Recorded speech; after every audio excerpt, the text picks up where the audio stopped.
Hey guys, I want to explain to you your annotations on CommonLit. So all of you guys have been assigned the most dangerous game. So as you read, you can't, the guided questions, most of this will be blurred out as you answer the guided questions. Those are just to help make sure that you understand what you're doing. But as you read, I want you to annotate. And what that means is I want you to give me your thoughts about what your character says, what your character thinks, what your character how your character affects others, your character's actions, and what they look like. I want you to highlight things, those 5 things for your character. So you've either chosen Rainsford or Zaroff. So you're either going to be the good guy, that's Rainsford, or you're going to be the bad guy, that's Zaroff. And what you're going to do is as you read, you're going to highlight things and that stand out to you, all right? And you're going to tell me why do those things stand out to you. Okay, so let's pretend that I'm going to be Ransford, okay? And I'm reading, I'm like, okay, this is interesting.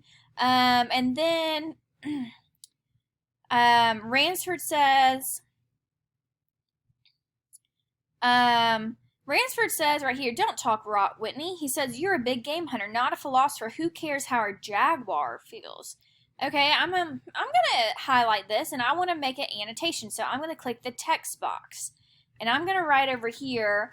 This is something that Rainsford said, so I'm gonna say, okay, this is speech, and I think this is interesting because Rainsford does not care how animals feel.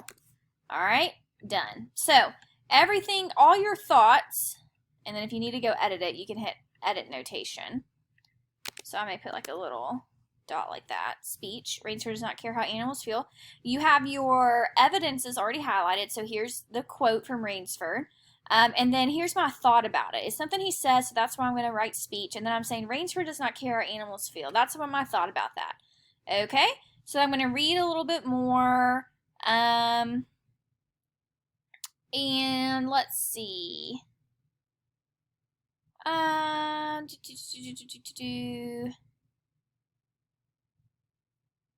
Okay.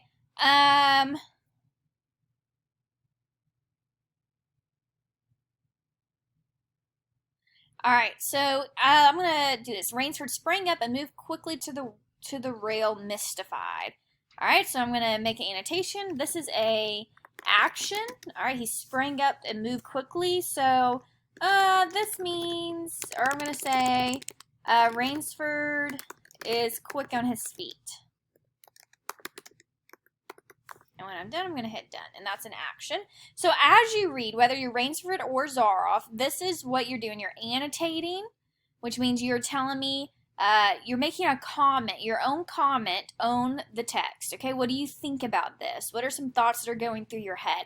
And make sure that you are looking at things that your character does, things that your character says, what they look like, thoughts that they have, and how they affect other people. And so notice too, one of the things that I want you to make sure you notice is right here where he says pistol shot, muttered Rainsford, swimming on. Notice though that he muttered it, so he doesn't speak clearly. So look at these words. These words can reveal a lot about your character, okay? So that's what you're doing. And now remember, you are only reading part 1 until line 165, okay? So you're reading all the way until you get down here, which is a lot of it, but not all of it. So part 1, you're reading until 165. You will annotate both parts, but keep that in mind. Also, you need to have at least 15 annotations in total, okay? At least 15. I suggest that you have 5 annotations, at least 5 between lines 1 through 85, and I'm getting the numbers from right here. So between lines 1 and 85, you need to have at least 5 annotations. Between lines 85 and 165, which is where you're stopping, you need to have 5 more annotations. And then between lines 165 and the end, 205, you need to have 5 more annotations. Okay, so you're going to end up having 15 in total. Okay. The last thing I want to make sure that you are aware of is if you struggle with reading and you need to pay attention, there's an option right here that says read aloud. If you click on this and then hit play, it's going to read the text to you, which is really nice. Okay, so there's that feature as well. Remember, you are answering the guided questions. You're only annotating for the character you've chosen. So you're either Rainford or you are Zaroff, all right? And it should be saving your work for you. So when you get to 165, you can pause. If you get super into it and you want to continue reading the text, and you can. And remember, I need you to annotate not just on things that he says, but on things that he does, on things that he thinks, on his effects on others, his actions, his and how he looks. Okay, so those are kind of some things you're looking for. All right, if you have questions, let me know.